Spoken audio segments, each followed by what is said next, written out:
Hey, what's up, y'all? Welcome back. So today we're breaking down one of the most important functions within TypeScript, which is type hints. Check this out.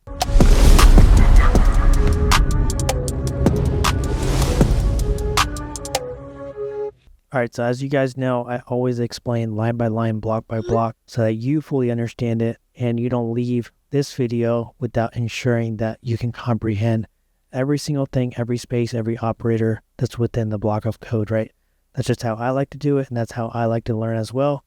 So I just like to share that with y'all. So here, what we're going to do is actually utilize that method, and then I'm going to show you exactly what these types actually mean.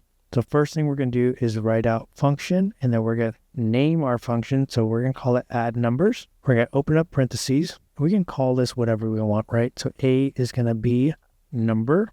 We're going to declare that, and then B is going to be number as well. We're going to close that parentheses. Now we know that the type hint for A and the type hint for B are both going to be numbers. We're now going to put a colon here, and we're going to say number as well again. And the reason we're saying number again is because it's basically telling TypeScript that when you return something, it's going to be a number. Now we open up the curly braces as well, because this is going to be the block we're operating in. And then we want to return A plus B. And we're going to close that up with the semicolon there. And it's going to give us an error message saying, hey, add number is defined, but it's never used, right? That's fine. No big deal. Now we're going to actually utilize it. We're going to say console.log, and we're going to say add numbers, and it's going to be 5 and 10. So we'll just keep that IntelliSense in there. Nothing crazy. So just to explain this even further, type hints is basically going to allow us to have different data types in here, so we can actually see what they're going to be, right? And then the values have to match what's going to be in here. I can't just put hello in here, because it's going to say the argument of type string is not assignable to the parameter of type number. So you have to return the same type of stuff here.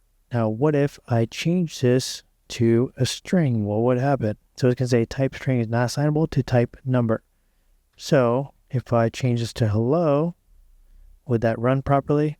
So now this one is saying number as well, and then you can't return A plus B because 5 plus hello just doesn't make sense, right?